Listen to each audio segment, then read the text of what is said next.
ಅವಸರದಲ್ಲಿ ಕಾನ್ಫರೆನ್ಸ್ ಹಾಲ್ಗೆ ಹೋಗುತ್ತಿದ್ದ ರಾಮ್ಗೆ ತನ್ನ ಪಕ್ಕದಲ್ಲಿ ತೀರಾ ಹತ್ತಿರದ ಫೆಮಿಲಿಯರ್ ಫೇಸ್ ಕಂಡಾಗ ಅವನ ಹೆಜ್ಜೆಗಳು ಸ್ತಬ್ಧವಾದವು. ದೇಹದಲ್ಲಿ ರಕ್ತ ಬಿಸಿಯೇರಿತು. ರಾಮ್ ಜೀವನದಲ್ಲಿ ಯಾರನ್ನಾದರೂ ಹೇಟ್ ಮಾಡ್ತಾನೆ ಅಂದರೆ ಅದು ಇದೇ ವ್ಯಕ್ತಿಯಾಗಿದ್ದ.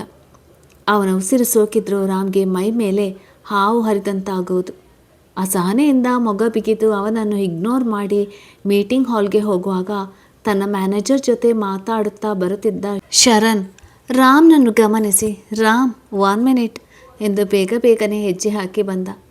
ಅವನ ಕಡೆ ಚೂಪು ನೋಟ ಬೀರಿದ ರಾಮ್, ಯಾರು ನೀನು? ನಾನು ಏನಕ್ಕೆ 1 ನಿಮಿಷ ಕಾಯಬೇಕು ನಿಂಗೆ ಎಂದು ಗಡುಸಾಗಿ ಪ್ರಶ್ನೆ ಮಾಡಿದಾಗ ಶರಣ್ ಹಣೆ ಹೊತ್ತಿಕೊಂಡ. ರಾಮ್ ಪ್ಲೀಸ್ ಎಂದ ಹತಾಶೆಯಿಂದ. 3-4 ವರ್ಷಗಳಿಂದ ರಾಮ್ ಕಟು ನಡೆ ಅವನಿಗೂ ಬೇಸರ ಮಾಡಿತಲ್ಲ. ಮುಷ್ಟಿ ಬಿಗಿದ ರಾಮ್, ನೋಡು ಶರಣ್, ನನಗೂ ನಿನಗೂ ಯಾವುದೇ ಸಂಬಂಧ ಹಿಂದೇನೂ ಇರಲಿಲ್ಲ, ಮುಂದೆ ಸಹ ಇರುವುದಿಲ್ಲ. ಪ್ಲೀಸ್ ಸುಮ್ಮನೆ ನನ್ನ ಮಾತನಾಡಿಸೋದಕ್ಕೆ ಪ್ರಯತ್ನ ಪಡಬೇಡ. ಆ್ಯಂಡ್ ನಿನ್ನ ಜೊತೆ ಮಾತನಾಡುತ್ತಾ ಟೈಮ್ ವೇಸ್ಟ್ ಮಾಡಿಕೊಳ್ಳುವಷ್ಟು ಬಿಡುವು ನನಗಿಲ್ಲ ಎಂದು ವಾರ್ನಿಂಗ್ ಟೋನ್ನಲ್ಲಿ ಹೇಳಿದಾಗ ಶರಣ್ ಹುಬ್ಬು ಕೊಂಕಿಸಿ ತನ್ನ ಮ್ಯಾನೇಜರ್ ಕಡೆ ಒಮ್ಮೆ ನೋಡಿದ. ತನ್ನ ಬಾಸ್ ನೋಟ ಅರಿತ ಮ್ಯಾನೇಜರ್ ಅಲ್ಲಿಂದ ಸರಿದು ಹೋದಾಗ ರಾಮ್ ತೃಪ್ತಿ ನಮ್ಮ ಜೊತೆ ಇಲ್ಲ ಅನ್ನುವ ಕಾರಣಕ್ಕೆ ನಮಗೂ ನಿಮಗೂ ಯಾವುದೇ ಸಂಬಂಧ ಇಲ್ಲ ಅಂದರೆ ನಾನು ಒಪ್ಪೋದಿಲ್ಲ.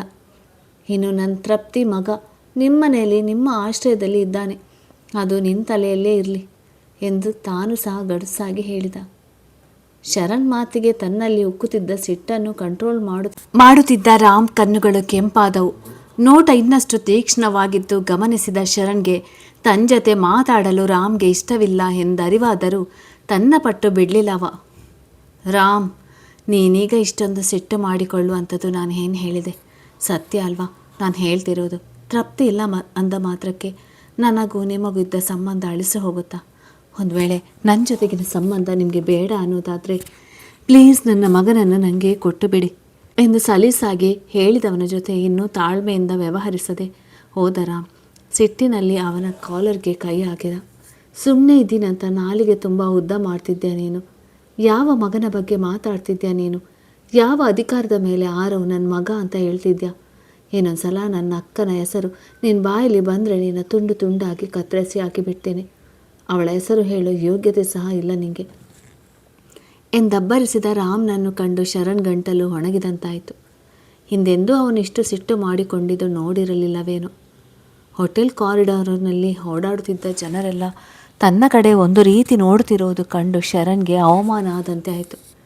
Ram please control yourself, ನಾವಿರೋದು ಹೋಟೆಲ್ನಲ್ಲಿ ಅನ್ನುವ ಸೆನ್ಸ್ ಇರಲಿ ಎಂದು ಹಲ್ಲು ಕಡಿಯುತ್ತಾ ಹೇಳಿದರು. ಒಂದೆನಿತು ತನ್ನಗಾಗದ ರಾಮ್, ಈಗ ನೆನಪು ಬಂತ ನಿನಗೆ ನಾವಿರೋದು ಹೋಟೆಲ್ನಲ್ಲಿ ಅಂತ?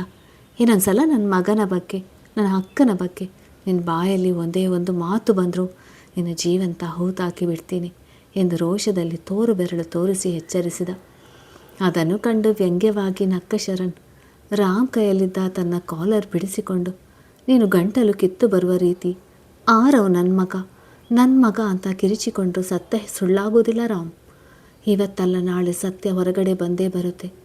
ಆಗ ನನ್ನ ಮಗನನ್ನು ನೀನೇ ನನಗೆ ಹೇಗೆ ಬಿಟ್ಟು ಕೊಡಬೇಕು ಅಂತ ಒಂದು ಪರಿಸ್ಥಿತಿ ಬರುತ್ತೆ, ನೋಡ್ತಿರು ಎಂದು ಕಾನ್ಫಿಡೆನ್ಸ್ನಿಂದ ನುಡಿದಾಗ ಉಡಾಫೆಯಿಂದ ನಕ್ಕ ರಾಮ್. ರಿಯಲಿ? ಅದೇಗೆ ನನ್ನ ಮಗನನ್ನು ನನ್ನಿಂದ ಕಿತ್ತುಕೊಳ್ಳುತ್ತೀಯೋ ನಾನು ನೋಡ್ತೀನಿ ಎಂದು ತನ್ನಗೆ ನುಡಿದ. ತಾನು ಹೇಳಿದಷ್ಟು ಸುಲಭವಾಗಿ ರಾಮ್ನಿಂದ ತನ್ನ ಮಗನನ್ನು ಕಿತ್ತುಕೊಳ್ಳಲಾಗದು ಎನ್ನುವ ಸತ್ಯದ ಅರಿವಿದ್ದರೂ ಸಹ ಸೋಲೊಪ್ಪದ ಶರಣ್, ನಿನ್ನ ಮುದ್ದಿನ ಹೆಂಡತಿಗೆ ವಿಷಯ ಗೊತ್ತಾದರೂ ಆಗಲೂ ಅಷ್ಟೇ ಕಾನ್ಫಿಡೆನ್ಸ್ನಿಂದ ಮಾತನಾಡ್ತೀಯಾ ಎಂದು ಬೇರಿಸಿ ಕೇಳಿದವನ ಕಣ್ಣಲ್ಲಿ ಕಣ್ಣಿಟ್ಟ ರಾಮ್, ಇವತ್ತು ನಿನ್ನ ಲಿಮಿಟ್ ಮೀರಿ ತುಂಬ ಮಾತನಾಡಿಬಿಟ್ಟೆ. ವೇಟ್ ಮಾಡಿ ನೋಡು, ನನ್ನ ಹೆಂಡತಿಗೆ ಮಾತ್ರ ಅಲ್ಲ ಇಡೀ ಜಗತ್ತಿಗೆ ಬೇಕಾದರೂ ಆರೋಗ್ಯ ಜನ್ಮ ಕೊಟ್ಟ ತಂದೆ ನಾನಲ್ಲ ಅನ್ನೋ ಸತ್ಯ ಗೊತ್ತಾದರೂ ನನ್ನಿಂದ ನನ್ನ ಮಗನನ್ನು ದೂರ ಮಾಡುವುದಕ್ಕೆ ಆಗುವುದಿಲ್ಲ ಎಂದು ಕಟುವಾಗಿ ಎಚ್ಚರಿಸಿ ಅಲ್ಲಿಂದ ಹೊರಟು ಬಿಟ್ಟ. ತಾನು ಬಂದಿದ್ದ ಮೀಟಿಂಗ್ಸ್ಗೆ ಜಾಯಿನ್ ಆಗುವ ಮನಸ್ಸಿಲ್ಲದೆ ರಾಮ್ ಹೋದ ಕಡೆ ನೋಡುತ್ತಾ ತನ್ನ ಮುಷ್ಟಿ ಬಿಗಿದು ಗೋಡೆಗೆ ಕೊತ್ತಿದ್ದ ಶರಣ್ ಕಣ್ಣುಗಳು ಕೆಂಪಾದವು. ಆ ವೇಷದಲ್ಲಿ ಅವನ ದೇಹವೆಲ್ಲ ಕಂಪಿಸ್ತಿತ್ತು. 3 ವರ್ಷದಿಂದ ರಾಮ್ಗೆ ನಿಲ್ಲದಂತೆ ಬೇಡಿಕೊಂಡು ಬರುತ್ತಿರುವುದು ಅವನು ಮತ್ತು ಅವನ ಫ್ಯಾಮಿಲಿಯವರು. ತನ್ನ ಮಗನನ್ನು ತಮಗೆ ಕೊಟ್ಟು ಬಿಡಿ ಎಂದರೂ ರಾಮ್ ಯಾರ ಮನವಿಗೂ ಮನೆಯುತ್ತಿಲ್ಲ. ಯಾಕಂದರೆ ಶರಣ್ ಹಾಗೂ ಅವನ ಫ್ಯಾಮಿಲಿ ಕಡೆಯಿಂದ ಆಗಿರುವ ತಪ್ಪು ಈ ಜನ್ಮಕ್ಕೆ ಕ್ಷಮಿಸುವಂಥದ್ದಲ್ಲ. ರಾಮ್ ಹೋಟೆಲ್ ಲಾಬಿಯಿಂದ ಪಾಸ್ ಆಗಿದ್ದು ಕಂಡು ಶರಣ್ ಬಳಿ ಬಂದ ಅವನ ಮ್ಯಾನೇಜರ್, ಸರ್ ಮೀಟಿಂಗ್ ತಡ ಆಗ್ತಿದೆ ಎಂದು ಡಿಮ್ಯಾಂಡ್ ಮಾಡಿದಾಗ, ಈಗ ನನ್ನಿಂದ ಮೀಟಿಂಗ್ ಅಟೆಂಡ್ ಮಾಡೋದಕ್ಕೆ ಸಾಧ್ಯ ಇಲ್ಲ, ನೀವೇ ಅಟೆಂಡ್ ಮಾಡಿ, ಮಾರ್ನಿಂಗ್ ನನಗೆ ರಿಪೋರ್ಟ್ ಮಾಡಿ ಎಂದು ಆರ್ಡರ್ ಮಾಡಿದವನೇ ಒಂದು ನಿಮಿಷ ಸಹ ಅಲ್ಲಿ ನಿಲ್ಲದೆ ಹೊರಟು ಬಿಟ್ಟ. ತನ್ನ ಬಾಸ್ ಹೋದ ಕಡೆ ನೋಡುತ್ತಾ ನಿಟ್ಟುಸಿರೊಂದು ಹೊರಚೆಲ್ಲಿದ ಅವನ ಮ್ಯಾನೇಜರ್ ತಾನೇ ಮೀಟಿಂಗ್ ಅಟೆಂಡ್ ಮಾಡಲು ಹೋದ. ಈ ಬಾರಿ ಮತ್ತೆ ತನ್ನ ಕೈ ಸೇರಿದ ತೃಪ್ತಿ ಫೋಟೋ ಕಂಡು ಅವಳ ಬಗ್ಗೆ ತಿಳಿಯುವ ಕೆಟ್ಟ ಕುತೂಹಲ ಅಚ್ಚು ಮನದಲ್ಲಿ ಮೂಡಲಿಲ್ಲ. ಮೊನ್ನೆ ಇದೇ ರೀತಿ ತೃಪ್ತಿ ಫೋಟೋ ಸಿಕ್ಕಿ ಅವಳ ಬಗ್ಗೆ ತಿಳಿಯಲು ಪ್ರಯತ್ನಿಸಿದಾಗ ರಾಮ್ ರಿಕ್ವೆಸ್ಟ್ ಮಾಡಿಕೊಂಡಿದ್ದ. ಮಡದಿಯ ಬಳಿ ತನ್ನ ಅಕ್ಕನ ಹೆಸರು ಕೇಳಿದರೇ ಸಾಕು, ಮನೆಯ ಅಟ್ಮಾಸ್ಫಿಯರ್ ಕ್ಷಣ ಮಾತ್ರದಲ್ಲಿ ಬದಲಾಗಿ ತನ್ನಮ್ಮನ ನೆಮ್ಮದಿ ಹಾಳಾಗುವುದೆಂಬ ಕಾರಣಕ್ಕೆ. ಮುದ್ದು ಪ್ಲೀಸ್, ಈ ವಿಚಾರ ಮತ್ತೆ ಮತ್ತೆ ಕೆದಕಬೇಡಿ, ಅಮ್ಮನ ನೆಮ್ಮದಿ ಜೊತೆ ನನ್ನ ನೆಮ್ಮದಿ ಸಹ ಹಾಳಾಗುತ್ತೆ ಎಂದು ಬೇಡಿಕೊಂಡಿದ್ದರಿಂದ ಅಚ್ಚು ತೃಪ್ತಿ ಫೋಟೋವನ್ನು ಮತ್ತೆ ಎನ್ವಲಪ್ನಲ್ಲಿ ಹಾಕಿ ನಿಟ್ಟುಸಿರೊಂದು ಹೊರಚೆಲ್ಲಿದಳು. ಲಿವಿಂಗ್ ಏರಿಯಾದಲ್ಲಿ ತನ್ನಮ್ಮನ ಜೊತೆ ಏನನ್ನೋ ಮಾತನಾಡುತ್ತಾ ನಿಂತಿದ್ದ ಭುವನ ಬಳಿ ಬಂದು, ಭುವನ, ನಿನ್ನ ಮಾರ್ಕ್ಸ್ ಕಾರ್ಡ್ ಸಿಕ್ಕಿದೆ, ನಿನ್ನ ಸ್ಟಡಿ ಟೇಬಲ್ ಮೇಲೆ ಇಟ್ಟಿದ್ದೀನಿ ನೋಡು ಎಂದಾಗ ತನ್ನ ಅತ್ತಿಗೆಯನ್ನು ಹಗ್ ಮಾಡಿದ ಭುವನ, ಥ್ಯಾಂಕ್ ಯು ಸೋ ಮಚ್ ಅತ್ತಿಗೆ. ಆಗ್ಲಿಂದ ಆ ಮಾರ್ಕ್ಸ್ ಕಾರ್ಡ್ ಹುಡುಕಿ ನನ್ನ ತಲೆ ಸಿಡಿದು ಹೋಗಿತ್ತು ಎಂದು ಅಚ್ಚುವಿಂದ ದೂರ ಸರಿದು ತನ್ನ ರೂಮಿಗೆ ಹೋದಳು. ಮೊಮ್ಮಗನನ್ನು ತೊಡೆ ಮೇಲೆ ಮಲಗಿಸಿಕೊಂಡ ಆರತಿಯವರು, ಅಚ್ಚು ಯಾವಾಗ ನಿಮ್ಮ ಊರಿಗೆ ಹೊರಡ್ತಿದ್ದೀರಾ ಎಂದು ಕೇಳಿದರು. ಇನ್ನೂ ಹಬ್ಬಕ್ಕೆ 3 ದಿನವೇ ಮಾತ್ರವೇ ಬಾಕಿ ಉಳಿದುದರಿಂದ ಇನ್ನು ಅವರೇನು ಹೇಳಿಲ್ಲ ಅತ್ತೆ ಎಂದು ಅಲ್ಲೇ ಅವರ ಜೊತೆ ಮಾತಿಗೆ ಕುಳಿತಾಗ ಮನೆಗೆ ಬಂದ ತನ್ನವನನ್ನು ಕಂಡು ಅಚ್ಚು ಬೇರಿಸಿದಳು. ರಾಮ್, ಆಗಲೇ ನೀವು ಹೋಗಿದ್ದ ಮೀಟಿಂಗ್ ಮುಗೀತಾ ಎಂದು ಗೊಂದಲದಲ್ಲಿ ಕೇಳಿದ್ಲು. ರಾಮ್ ತಾನೀಗ ಹೋಗಿದ್ದ ಮೀಟಿಂಗ್ ಮುಗಿಯಲು ತುಂಬ ತಡವಾಗುವುದೆಂದಲ್ವೇ ಅವಳನ್ನು ಬೇಗನೆ ಮನೆಗೆ ಕಳಿಸಿದ್ದ. ಈಗ ನೋಡಿದರೆ ಮೀಟಿಂಗ್ ಎಂದು ಹೋದವನು 1 ಗಂಟೆ ಕಳೆಯುವುದರೊಳಗೆ ಮನೆಗೆ ವಾಪಸ್ ಬಂದು ಬಿಟ್ಟಿದ್ದಾನಲ್ಲ. ತಾನು ಶರಣ್ ವಿಷಯಕ್ಕೆ ಡಿಸ್ಟರ್ಬ್ ಆಗಿರುವುದನ್ನು ಮನೆಯವರಿಗೆ ತಿಳಿಯದಂತೆ ಮುಖದಲ್ಲಿ ತಿಳಿನಗೆ ತಂದುಕೊಂಡ ರಾಮ್, ಮೀಟಿಂಗ್ಸ್ಗೆ ಅಂತಾನೆ ಹೋಗಿದ್ದೆ, ಬಟ್ ಕಾರು ನಡು ರಸ್ತೆಯಲ್ಲಿ ಕೈ ಕೊಡ್ತು. ಮೆಕ್ಯಾನಿಕ್ ಬಂದು ಅದನ್ನು ರೆಡಿ ಮಾಡುವಷ್ಟರಲ್ಲಿ ಮೀಟಿಂಗ್ ಶುರುವಾಗಿ ಬಿಟ್ಟಿತ್ತು. ಸೊ ಅದಕ್ಕೆ ವಾಪಸ್ ಬಂದುಬಿಟ್ಟೆ ಎಂದು ಸಹಜವಾಗಿ ನುಡಿದ. ತನ್ನ ಬೇಸರ ಮತ್ತು ಒತ್ತಡವನ್ನು ಮನೆಯವರ ಮುಂದೆ ತೋರಿಸಿಕೊಳ್ಳದೆ. ಸರಿ, ಹೋಗಿ ಫ್ರೆಶ್ ಆಗಿ ಬಾ ರಾಮ್, ಊಟ ಮಾಡೋದಕ್ಕೆ ಎಂದು ತನ್ನಮ್ಮನಿಗೆ ಸರಿ ಎಂದು ತಲೆ ಆಡಿಸಿದ ರಾಮ್ ತನ್ನ ರೂಮಿಗೆ ನಡೆದ. ನಿಜಕ್ಕೂ ಅವನಿಗೆ ಊಟ ಮಾಡುವ ಮನಸ್ಸು ಅಥವಾ ಹಸಿವು ಎರಡೂ ಇರಲಿಲ್ಲ. ಕುತ್ತಿಗೆ ಕಟ್ಟಿದ ಟೈ ಸಡಿಲಿಸಿ ಬೆಡ್ ಮೇಲೆ ಮಲಗಿ ಸೀಲಿಂಗ್ ದಿಟ್ಟಿಸಲು ಶುರು ಮಾಡಿದವನ ತಲೆಯಲ್ಲಿ ಶರಣ್ ಹೇಳಿದ ವಿಚಾರವೇ ಸುತ್ತುತ್ತಿತ್ತು. ಅಚ್ಚುಗೆ ಆರವ್ ತನ್ನ ಮಗನಲ್ಲ ಅನ್ನುವ ಸತ್ಯ ತಿಳಿದರೆ ಅವಳ ರಿಯಾಕ್ಷನ್ ಯಾವ ರೀತಿ ಇರುವುದು, ಈಗಿನಂತೆಯೇ ಆಗಲೂ ಅವನನ್ನು ಇಷ್ಟೇ ಪ್ರೀತಿಯಿಂದ ನೋಡಿಕೊಳ್ಳುವಳು ಎಂಬ ಚಿಂತೆ ಒಂದೆಡೆಯಾದರೆ, ಇನ್ನು ಸ್ವಲ್ಪ ಬುದ್ಧಿ ಬಂದ ಮೇಲೆ ಆರೋಗ್ಯ ತಾನು ಅವನ ತಂದೆ ಅಲ್ಲ ಎಂಬ ಸತ್ಯ ತಿಳಿದಾಗ ಅವನು ತನ್ನನ್ನು ತೊರೆದು ತನ್ನ ನಿಜವಾದ ತಂದೆಯ ಬಳಿ ಹೋದರೆ ತನ್ನಿಂದ ಅವನಿಲ್ಲದೆ ಬದುಕಲು ಸಾಧ್ಯವೇ ಎಂಬ ಪ್ರಶ್ನೆ ಅವನ ಮನದಲ್ಲಿ ಮೂಡಿದಾಗ ಕಣ್ಣುಗಳು ಒದ್ದೆಯಾದವು. ಆರವ್ ಯಾವ ಪರಿಸ್ಥಿತಿಯಲ್ಲಿ ತನ್ನ ಕೈ ಸೇರಿದ ಅಲ್ಲಿಂದ ಇಲ್ಲಿಯವರೆಗೂ ಅವನನ್ನು ಜೋಪಾನ ಮಾಡಿಕೊಳ್ಳಲು ತಾನು ಅದೆಷ್ಟು ಒತ್ತಾಡ್ತಿದ್ದೇನೆ ಎಂದು ನೆನೆದು ತನ್ನ ಅರ್ಧ ಆಸ್ತಿ ಕೇಳಿದರೂ ಕೊಟ್ಟು ಬಿಡಲು ಸಿದ್ಧ ಇರುವ ರಾಮ್ ಯಾವುದೇ ಕಾರಣಕ್ಕೂ ಆರವ್ನ ತನ್ನಿಂದ ದೂರ ಮಾಡಿಕೊಳ್ಳಲು ತಯಾರಿರಲಿಲ್ಲ. ಇಷ್ಟೆಲ್ಲ ತಲೆನೋವಿನ ನಡುವೆ ಅವನಿಗೆ ಒಂದು ನೆಮ್ಮದಿ ಕೊಡುತ್ತಿರುವ ವಿಷಯ ಏನೆಂದರೆ, ಶರಣ್ ಮತ್ತು ಅವನ ಫ್ಯಾಮಿಲಿ ಆರವ್ ಹುಟ್ಟಿದಾಗ ಆ ಮಗುವಿಗೂ ನಮಗೂ ಯಾವುದೇ ಸಂಬಂಧವಿಲ್ಲ ಎಂದು ಪೊಲೀಸ್ನವರಿಗೆ ಸ್ಟೇಟ್ಮೆಂಟ್ ಕೊಟ್ಟು ಸೈನ್ ಮಾಡಿಕೊಟ್ಟಿದ್ದರು. ಶರಣ್ಗೆ ಈಗ ತನ್ನ ಮಗನನ್ನು ಪಡೆಯಲು ಕಾನೂನಿನ ಸಹಾಯ ಸಹ ಇಲ್ಲವೆಂಬ ಸಂಗತಿ ರಾಮ್ಗೆ ತುಸು ರಿಲೀಫ್ ಕೊಟ್ಟರು. ಮತ್ತು ಶರಣ್ ಮತ್ತು ತೃಪ್ತಿಯ ವಿಷಯ ಎಲ್ಲಿ ಮನೆ ಹಾಗೂ ಮನಸ್ಸುಗಳನ್ನು ಮುರಿಯುವುದೋ ಎಂಬ ದುಗುಡ ಕಾಣುತ್ತಿತ್ತು. ರಾಮ್ ಫ್ರೆಶ್ ಆಗಿ ಬರಲು ರೂಮಿಗೆ ಬಂದು ಅರ್ಧ ಗಂಟೆಯಾದರೂ ಇನ್ನು ಊಟ ಮಾಡಲು ಬರದೆ ಹೋಗಿದ್ದು ಕಂಡು ತಾನೇ ತಟ್ಟೆಗೆ ಊಟ ಬಡಿಸಿಕೊಂಡು ರೂಮಿಗೆ ಬಂದ ಅಚ್ಚು ಗೊಂದಲದಲ್ಲಿ ಹುಬ್ಬು ಕೊಂಕಿಸಿದಳು. ಹೊರಗಡೆಯಿಂದ ಬಂದವನು ಫ್ರೆಶ್ ಸಹ ಆಗದೆ ಹಾಗೆ ಮಲಗಿರುವುದನ್ನು ಕಂಡು ಕೈಯಲ್ಲಿದ್ದ ತಟ್ಟೆ ಟೇಬಲ್ ಮೇಲಿಟ್ಟು ಅವನ ಕುತ್ತಿಗೆ ಹಾಗೂ ಆನೆ ಮುಟ್ಟಿದ್ದಳು. ತನ್ನವಳ ತನ್ನನೆಯ ಕೈಗಳ ಸ್ಪರ್ಶಕ್ಕೆ ಕಣ್ಣು ಬಿಟ್ಟು ಅವಳ ಕೈ ಹಿಡಿದು ಎದ್ದು ಕುಳಿತ ರಾಮ್, ಯಾಕೆ ಮುದ್ದು ಎಂದವನ ದನಿ ಕೇಳಿ ಅಚ್ಚುಗೆ ವಿಷಯ ಅರಿವಾಯಿತು. ಅವನ ಪಕ್ಕದಲ್ಲಿ ಕೂರುತ್ತಾ, ಹುಷಾರಾಗಿ ಇದ್ದೀರಲ್ವಾ ನೀವು, ಹೊರಗಡೆ ಹೋಗಿದ್ದಾಗ ಏನಾಯಿತು? ಯಾವ ವಿಚಾರಕ್ಕೆ ನೀವು ಇಷ್ಟೊಂದು ಅಪ್ಸೆಟ್ ಆಗಿರೋದು ಎಂದ ಅವನ ಕಣ್ಣಲ್ಲಿ ಕಣ್ಣಿಟ್ಟು ಕೇಳಿದಾಗ ಅಚ್ಚರಿಯಿಂದ ಉಬ್ಬೇರಿಸಿದ ರಾಮ್ ಅವಳನ್ನೇ 1-2 ನಿಮಿಷ ದಿಟ್ಟಿಸಿ ನೋಡಿದ. ತನ್ನ ಮನಸ್ಸನ್ನು ಇಷ್ಟು ಬೇಗ ಓದೋದನ್ನು ಅರಿತು ಬಿಟ್ಟಳೆ ಎಂಬ ಅನುಮಾನದಲ್ಲಿ. ರಾಮ್ ತನ್ನ ಪ್ರಶ್ನೆಗೆ ಉತ್ತರ ಕೊಡದೆ ತನ್ನನ್ನೇ ದಿಟ್ಟಿಸುತ್ತಿರುವುದು ಕಂಡು, ರೀ ನಾನು ಯಾರನ್ನು ಕೇಳ್ತಿರೋದು? ಮೀಟಿಂಗ್ ಅಂತ ಹೋಗುವಾಗ ಆರಾಮವಾಗಿ ಇದ್ರಿ, ಹೀಗೇನಾಯಿತು ನಿಮಗೆ ಎಂದು ಮತ್ತೆ ಪ್ರಶ್ನೆ ಮಾಡಿದಾಗ, ಮುದ್ದು ನಿಮಗೆ ಹೆಡ್ ಮಸಾಜ್ ಮಾಡೋದಕ್ಕೆ ಬರುತ್ತಾ ಎಂದ ರಾಮ್. ಅದಕ್ಕೆ ಅವಳ ಹುಬ್ಬುಗಳು ಇನ್ನಷ್ಟು ಬೆಸೆದವು. ನಾನೇನು ಕೇಳಿದರೆ ಇವನೇನೋ ಹೇಳ್ತಿದ್ದಾನಲ್ಲ ಎಂದು. ಹಾಂ ಬರುತ್ತೆ, ಬಟ್ ನನ್ನ ಪ್ರಶ್ನೆಗೆ ಉತ್ತರ ಇದಲ್ಲ ರಾಮ್. ಹೇಳಿ ಏನಾಯಿತು? ಯಾಕೆ ಇಷ್ಟೊಂದು ಬೇಜಾರಿನಲ್ಲಿ ಇದ್ದೀರಾ ಎಂದವಳ ಪ್ರಶ್ನೆಗೆ ಉತ್ತರಿಸುವ ಬದಲು ರಾಮ್ ಅವಳ ಮಡಿಲಿಗೆ ತಲೆ ಇಟ್ಟು ಮಲಗಿದಾಗ ಗಾಬರಿಯಲ್ಲಿ ಅವಳ ಹೃದಯದ ಬಡಿತ ಹೇರಿತು. ಬಟ್ ತನ್ನವನಿಗೆ ಯಾವುದೇ ವಿರೋಧ ತೋರದೆ, ತಲೆ ನೋಯ್ತಿದೆಯಾ ಎಂದು ಮೃದುವಾಗಿ ಕೇಳಿದಳು. ಅವನ ಮುಖ ನೋಡಿದರೆ ಹೇಳ್ಬೋದಿತ್ತು ಯಾವುದೇ ವಿಚಾರಕ್ಕೆ ತುಂಬ ತಲೆ ಕೆಡಿಸಿಕೊಂಡಿದ್ದಾನೆ ಎಂದು. ಹಾಂ ಮುತ್ತು, ಏನು ಅಂದ್ಕೊಳ್ಳದೆ 5 ನಿಮಿಷ ಮಸಾಜ್ ಕೊಡ್ತೀರಾ ಪ್ಲೀಸ್ ಎಂದು ರಿಕ್ವೆಸ್ಟ್ ಮಾಡಿದಂತೆ ಕೇಳಿದವನ ಕಡೆ ಮುನಿಸಿನಿಂದ ನೋಡಿದ ಅಚ್ಚು. ರೀ, ಇಷ್ಟು ಸಣ್ಣ ವಿಷಯಕ್ಕೆ ನೀವು ನನ್ನ ಈ ರೀತಿ ರಿಕ್ವೆಸ್ಟ್ ಮಾಡಬೇಕಾ ಎಂದು ಮೂತಿಯೊಬ್ಬಿಸಿ ಮುದ್ದಾಗಿ ಪ್ರಶ್ನೆ ಮಾಡಿ ಬದಿಯ ಟೇಬಲ್ನಲ್ಲಿದ್ದ ವಿಕ್ಸ್ ತೆಗೆದುಕೊಂಡಾಗ ರಾಮ್ ನುಡಿದ, ಆರ್ಡರ್ ಮಾಡುವ ಅಧಿಕಾರ ಇನ್ನೂ ನೀವು ನನಗೆ ಕೊಟ್ಟಿಲ್ಲ ಅಲ್ವಾ ಮುತ್ತು? ಆ ರೈಟ್ಸ್ ನೀವು ನನಗೆ ಕೊಡುವವರೆಗೂ ನಾನು ಇದೇ ರೀತಿ ಸಣ್ಣ ಪುಟ್ಟ ವಿಷಯಕ್ಕೂ ನಿಮ್ಮನ್ನು ರಿಕ್ವೆಸ್ಟ್ ಮಾಡಲೇಬೇಕು. ಅದಕ್ಕೆ ಮೌನ ವಹಿಸಿದ ಅಚ್ಚು. ಶಕ್ತಿ ಮೀರಿ ಪ್ರಯತ್ನ ಮಾಡ್ತಿದ್ದೀನಿ ರಾಮ್. ನಾನು ಸಾತ್ವಿಕ್ನ ಮರೆತು ನನ್ನ ಮೇಲಿನ ಎಲ್ಲ ರೈಟ್ಸ್ ನಿಮಗೆ ಕೊಟ್ಟು ಪರಿಪೂರ್ಣವಾಗಿ ನಾನು ನಿಮ್ಮ ಹೆಂಡತಿ ಆಗೋದಕ್ಕೆ. ಬಟ್ ಈ ವಿಷಯದಲ್ಲಿ ಪದೇ ಪದೇ ಸೋಲು ಕಾಣ್ತಾ ಇದ್ದೀನಿ ಅಂದರೆ ಹಿಂದೆ ಸಾತ್ವಿಕ್ ನನ್ನ ಬದುಕನ್ನು ಅಷ್ಟು ಆವರಿಸಿ ಬಿಟ್ಟಿದ್ದ ಅಂತ ಅರ್ಥ. ಅವನನ್ನು ಮರೆತು ನಿಮ್ಮ ಜೊತೆ ಖುಷಿಯಾಗಿ ಜೀವನ ಶುರು ಮಾಡೋದಕ್ಕೆ ಇನ್ನೂ ನನಗೆ ಟೈಮ್ ಬೇಕು ಅನಿಸುತ್ತೆ. ಬಟ್ ಸಾತ್ವಿಕ್ ನನ್ನ ಪ್ರೀತಿಗೆ ಅನ್ಯಾಯ ಮಾಡಿ ಹೋದ. ಹಾಗೆ ನಾನು ನಿಮ್ಮ ಪ್ರೀತಿಗೆ ಅನ್ಯಾಯ ಮಾಡೋದಿಲ್ಲ. ನಿಮ್ಮನ್ನು ಸ್ವಲ್ಪ ಸತಾಯಿಸಿದ್ರು ಒಂದೊಂದು ದಿನ ನಿಮ್ಮ ಪ್ರೀತಿಗೆ ಶರಣಾಗಲೇಬೇಕು ನಾನು ಅನ್ನುವ ಸತ್ಯ ನನಗೆ ಈಗಾಗಲೇ ಅರ್ಥ ಆಗಿದೆ ಎಂದು ತನ್ನೊಳಗೆ ನುಡಿದುಕೊಳ್ಳುವಾಗ, ಮುದ್ದು ಇದೇನು ಮಾಡಿದ್ರಿ ನೀವು ಎಂದು ರಾಮ್ ಗದರಿದ ರೀತಿ ಕೇಳಿದ ದನಿ ಕೇಳಿ ಅಚ್ಚು ತನ್ನ ಆಲೋಚನೆಯಿಂದ ಹೊರಬಂದು ಅವನ ಕಡೆ ನೋಡಿದಳು. ತನ್ನ ಆಲೋಚನೆಗಳಲ್ಲೇ ಮೈ ಮರೆತು ಹಣೆಗೆ ಉಜ್ಜುವ ವಿಕ್ಸನ್ನು ಕಣ್ಣಿಗೆ ಉಜ್ಜಿ ಬಿಟ್ಟಿರುವುದನ್ನು ಕಂಡು ಹಣೆ ಚಚ್ಚಿಕೊಂಡ ಅಚ್ಚುಗೆ ಗಾಬರಿಯಲ್ಲಿ 1 ನಿಮಿಷ ಕೈಕಾಲು ಆಡಲಿಲ್ಲ. ಆಗಲೇ ತನ್ನವನ ಕಣ್ಣುಗಳು ಕೆಂಪಾಗಿರುವುದರ ಜೊತೆ ಕಣ್ಣೀರು ತುಂಬಿ ಹರಿಯುತ್ತಿರುವುದನ್ನು ಕಂಡು ಅವಳು ಕಂಗಾಲಾದಳು.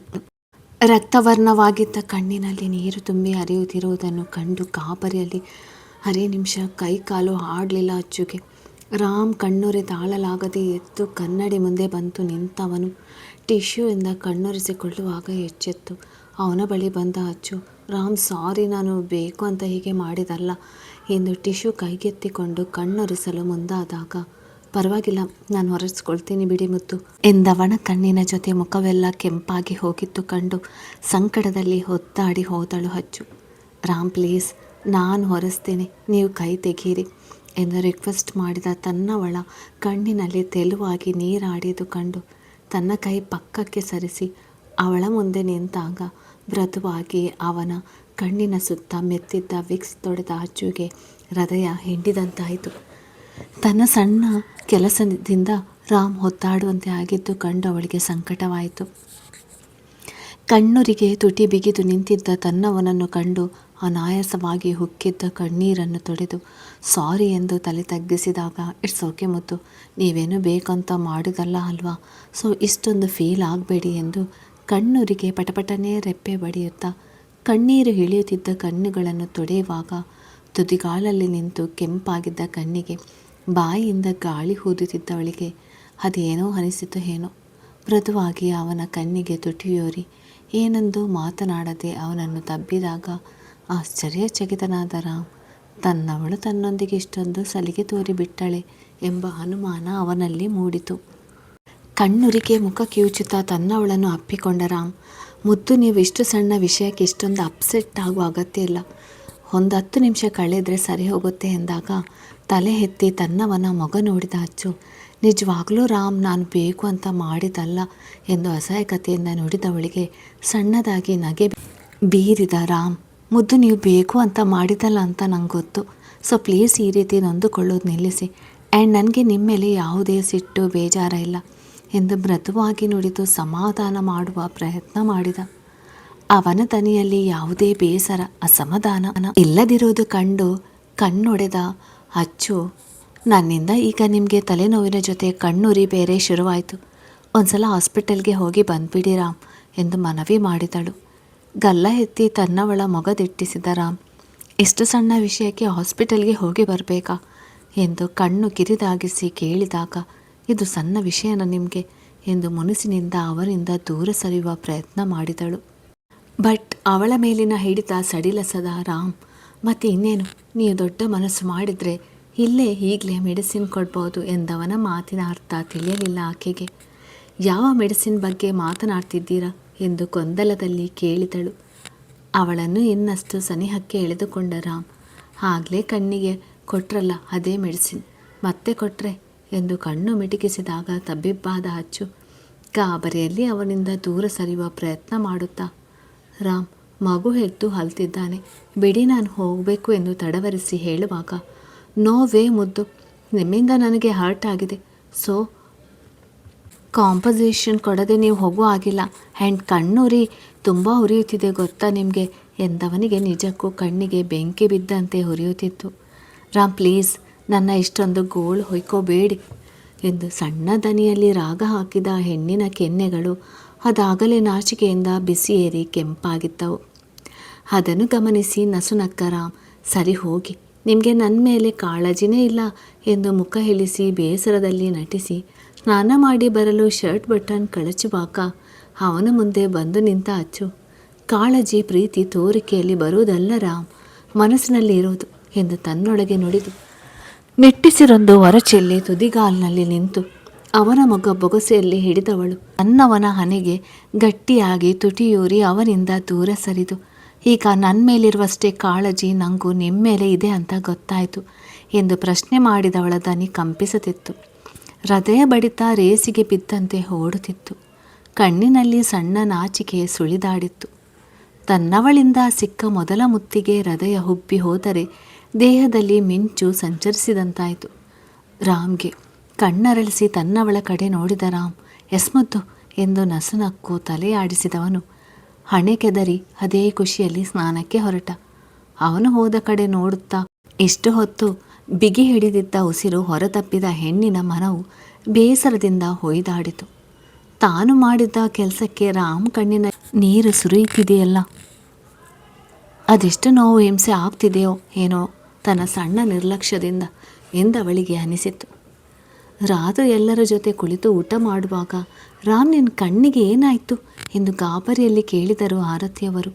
ಮಗನ ಕಣ್ಣು ರಕ್ತವರ್ಣಕ್ಕೆ ತಿರುಗಿರುವುದು ಕಂಡು ಅವರಿಗೂ ಆತಂಕವಾಯಿತು.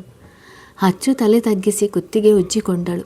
ಆಗ ರಾಮ್ ನಿಜ ಹೇಳಿಬಿಡುವನೇ ಎಂಬ ಕಸಿವಿಸಿಯಲ್ಲಿ, ಅಮ್ಮ ಸ್ನಾನ ಮಾಡುವಾಗ ಶ್ಯಾಂಪು ಕಣ್ಣಿನೊಳಗೆ ಹೋಗಿ ಸಂಜೆಯಿಂದ ಹೀಗಾಗಿದೆ ಎಂದು ಪಕ್ಕದಲ್ಲಿ ಟೆನ್ಷನ್ನಲ್ಲಿ ಕುಳಿತಿದ್ದ ಮಡದಿಯನ್ನು ಕಂಡು ತನ್ನೊಳಗೆ ನಕ್ಕ ರಾಮ್. ಅಮ್ಮ ನಾಳೆ ನಾನು ಅಚ್ಚು ಅವರ ಮನೆಗೆ ಹೋಗ್ತಿದ್ದೀನಿ ಎಂದಾಗ, ನೆಮ್ಮದಿಯಾಗಿ ಹೋಗಿ ಆರಾಮವಾಗಿ 2 ದಿನ ಇದ್ದು ಬಾ ಮಗನೆ ಎಂದರು ರಘುರಾವ್.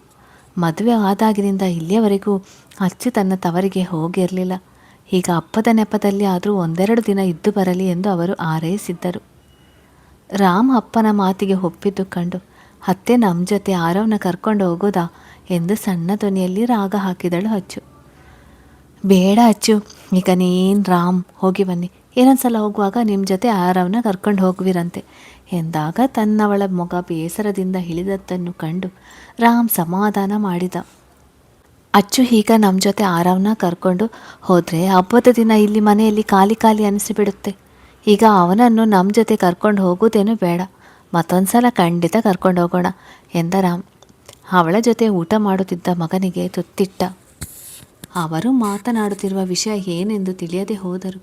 ತನ್ನ ಅಪ್ಪ ಅಮ್ಮ ಎಲ್ಲಿಗೋ ತನ್ನನ್ನು ಬಿಟ್ಟು ಹೋಗ್ತಿದ್ದಾರೆ ಎನ್ನುವುದನ್ನು ಅರ್ಥ ಮಾಡಿಕೊಂಡ ಆರವ್, ಮಮ್ಮ ಎಲ್ಲಿಗೆ ಹೋಗ್ತಾ ಇದ್ದೀಯಾ ಎಂದು ತೊದಲುತ್ತಾ ಪ್ರಶ್ನೆ ಮಾಡಿದಾಗ, ಬಂಗಾರಿ ಅವ್ರು ಎಲ್ಲಿಗೂ ಹೋಗ್ತಿಲ್ಲ ಕಣೋ, ಯಾವುದೋ ಮೀಟಿಂಗ್ ಹೋಗ್ತಿದ್ದಾರೆ ನಿಮ್ಮ ಪಪ್ಪ ಮಮ್ಮ, ಅದರ ಬಗ್ಗೆ ಈಗ ಮಾತನಾಡ್ತಿರೋದು ಎಂದರು ಆರತಿ. ಅಚ್ಚು ತನ್ನ ತವರಿಗೆ ಹೋಗುತ್ತಿದ್ದಾಳೆ ಎಂದು ತಿಳಿದರೆ ಅವಳ ಜೊತೆ ತಾನು ಸಹ ಹೋಗುವೆ ಎಂದು ಹಠ ಮಾಡ್ತಾನೆ ಎಂದು ತಿಳಿದು ಅಜ್ಜಿ ಸುಳ್ಳು ಹೇಳಿದರು. ಆ ಸುಳ್ಳನ್ನು ನಂಬಿದ ಆರವ್ ಮತ್ತೆ ಅದರ ಬಗ್ಗೆ ಮಾತಾಡಲಿಲ್ಲ.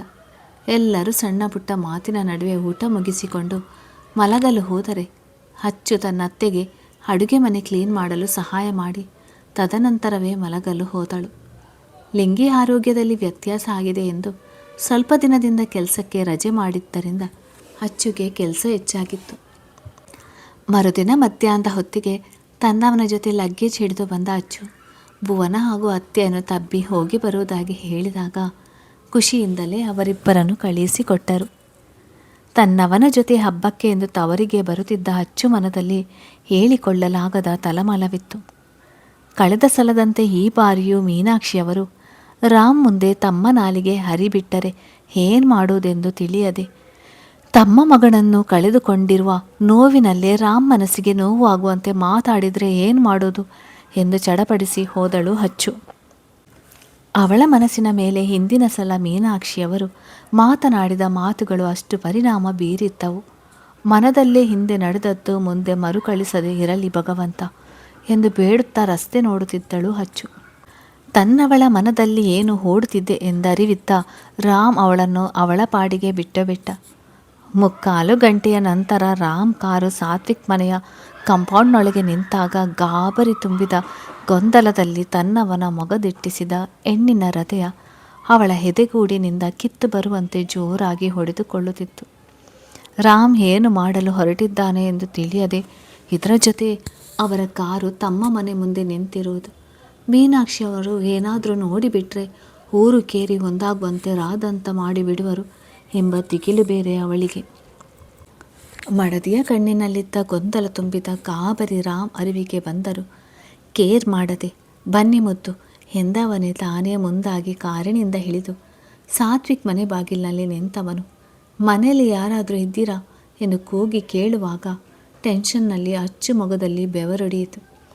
ಗಾಬರಿಯಲ್ಲಿ ತನ್ನವನ ಬಳಿ ಬಂದ ಅಚ್ಚು, ರಾಮ್ ಏನು ಮಾಡ್ತಿದ್ದೀರಾ ನೀವು? ಪ್ಲೀಸ್ ಬನ್ನಿ, ನಾವು ಮೊದಲು ಎಲ್ಲಿಂದ ಹೋಗೋಣ ಎಂದು ರಾಮ್ ಕೈ ಹಿಡಿದು ರಿಕ್ವೆಸ್ಟ್ ಮಾಡಿದವಳಿಗೆ ಗಂಟಲು ಕಟ್ಟಿದಂತಾಗಿ ಕಣ್ಣಿನಲ್ಲಿ ನೀರು ಹುಕ್ಕಿತ್ತು. ಇಷ್ಟು ದಿನ ಮುಸುಕು ಹೊದ್ದು ಮಲಗಿದ್ದ ನೆನಪುಗಳು ಒಮ್ಮೆಲೆ ಅವಳನ್ನು ಮುತ್ತಿಕೊಂಡವು. ಮುದ್ದು ಪ್ಲೀಸ್ 1 ನಿಮಿಷ ಸುಮ್ಮನಿರಿ ಎಂದು ರಾಮ್ ಅವಳ ಭುಜ ಬಳಸಿ ನಿಂತಾಗ ಹತಾಶೆಯಿಂದ ತನ್ನವನ ಮೊಗದಿಟ್ಟಿಸಿ ನೋಡಿದ ಅಚ್ಚು. ರಾಮ್, ಯಾಕೆ ನಿಮಗೆ ನನ್ನ ಪರಿಸ್ಥಿತಿ ಅರ್ಥ ಆಗ್ತಿಲ್ಲ? ಪ್ಲೀಸ್ ಬನ್ನಿ, ನಾವು ಇಲ್ಲಿಂದ ಹೊರಡೋಣ. ಮೀನಾಕ್ಷಿ ಅತ್ತೆ ನಾವು ಇಲ್ಲಿರೋದು ನೋಡಿದರೆ ಸುಮ್ಮನೆ ಸೀನ್ ಕ್ರಿಯೇಟ್ ಮಾಡ್ತಾರೆ ಎಂದು ಬಿಕ್ಕಳಿಸುತ್ತಾ ಮನವಿ ಮಾಡಿದರೂ ಜಗ್ಲಿಲ್ಲ ರಾಮ್. ತನ್ನವನ ಹಠ ಕಂಡು ಅಸಹಾಯಕತೆಯಿಂದ ಕಣಲಿದ್ದಳು ಅಚ್ಚು. ಅಷ್ಟರಲ್ಲಿ ಅಡುಗೆ ಮನೆಯಿಂದ ಸೆರಗಿಗೆ ಕೈ ಹೊರಿಸುತ್ತಾ ಯಾರು ಎಂದು ಕೇಳುತ್ತಾ ಹೊರಬಂದ ಮೀನಾಕ್ಷಿ ಅವರನ್ನು ಕಂಡು ಭಯದಲ್ಲಿ ತನ್ನವನ ಕೈ ಗಟ್ಟಿಯಾಗಿ ಬಳಸಿ ನಿಂತ ಅಚ್ಚು ತನ್ನ ಮುಂದಿದ್ದವರ ಮುಖ ನೋಡುವ ಧೈರ್ಯ ಮಾಡಲಿಲ್ಲ. Flash back. ಸಾತ್ವಿಕ್ ಜೊತೆ ಹಾಸ್ಪಿಟಲ್ಗೆ ಬಂದಿದ್ದ ಅಚ್ಚುಗೆ ಆಶ್ಚರ್ಯವಾಯಿತು. ನಿನ್ನೆ ತಮ್ಮ ಮಗನಿಗೆ ಆಪರೇಷನ್ ಮಾಡಿಸಲು ಹಣವಿಲ್ಲ ಎಂದು ತಮ್ಮ ಅಸಹಾಯಕತೆ ನೆನೆದು ಕಣ್ಣೀರು ಹಾಕುತ್ತಿದ್ದ ಭೀಮಣ್ಣ ಅವರ ಮಡದಿ ಈಗ ಖುಷಿ ಖುಷಿಯಾಗಿ ಮಾತನಾಡುತ್ತಿರುವುದು ಕಂಡು ಅವಳಿಗೆ ಅಚ್ಚರಿಯಾಯಿತು. ಅವರನ್ನು ಕಂಡು ಗೊಂದಲದಲ್ಲಿ ಅಚ್ಚು ಕಡೆ ದಿಟ್ಟಿಸಿದ ಸಾತ್ವಿಕ್, ಏನೇ ಬಚಾರಿ ಇದು? ನೀ ನೋಡಿದರೆ ಆಫೀಸ್ನಲ್ಲಿ ಭೀಮಣ್ಣನ ಮಗನ ಕಂಡೀಷನ್ ತುಂಬ ಕೆಟ್ಟದಾಗಿದೆ ಅಂತ ಒಂದೇ ಕಣ್ಣಿನಲ್ಲಿ ಗೋಳಾಡ್ತಿದ್ದೆ, ಇಲ್ಲಿ ನೋಡಿದರೆ ತುಂಬ ಕೂಲ್ ವಾತಾವರಣ ಇದೆ ಎಂದು ಉಬ್ಬೇರಿಸಿ ಸೊಂಟದ ಮೇಲೆ ಕೈಯೂರಿ ಅವಳಿಗೆ ಮಾತ್ರವೇ ಕೇಳುವಂತೆ ಪ್ರಶ್ನೆ ಮಾಡಿದಾಗ ಗಲಿಬಿಲಿಗೊಂಡ ಅಚ್ಚು, ಹೇ ನಾನೇನು ಸುಳ್ಳು ಹೇಳಿಲ್ಲ, ನಿಜವಾಗ್ಲೂ ಇವರ ಸಮಸ್ಯೆಯಲ್ಲಿದ್ದರು ಕಣೋ ಎಂದು ಪಿಳಿಪಿಳಿ ಕಣ್ಣು ಬಿಡುತ್ತಾ ಹೇಳಿದಳು. ಮತ್ತದೇ ಪ್ರಶ್ನೆ ಮಾಡಿದ್ದು ಕಂಡು ಅವನ ಕಡೆ ದುರುದುರು ನೋಡಿದ ಅಚ್ಚು, ಹೋಯ್ ನನ್ನ ಮೇಲೆ ಅನುಮಾನ ಪಡ್ತಿರುವಾಗಿದೆ ಸರ್. ನಿಮ್ಮ ಹತ್ರ ಸುಳ್ಳು ಹೇಳಿ ಅದು ಒಂದು ಮಗುವಿನ ಹೆಸರು ಹೇಳಿಕೊಂಡು ಫಂಡ್ ಕಲೆಕ್ಟ್ ಮಾಡುವ ಕೆಟ್ಟ ಪರಿಸ್ಥಿತಿ ನನಗೇನೂ ಬಂದಿಲ್ಲ, ಮುಂದೆ ಬರುವುದಿಲ್ಲ ಎಂದು ಗುಡುಗಿದ ತನ್ನ ಹುಡುಗಿಯನ್ನು ಕಂಡು ಅಸಹನೆಯಿಂದ ಗಟ್ಟಿಯಾಗಿ ಹಣೆ ಹೊತ್ತಿಕೊಂಡ ಸಾತ್ವಿಕ್ ತಾನಿರೋದು ಹಾಸ್ಪಿಟಲ್ ಎಂದು ಸಹ ನೋಡದೆ ಅವನ ಜೊತೆ ಜಗಳಕ್ಕೆ ನಿಂತು ಬಿಟ್ಟಳಲ್ಲ ಅವನ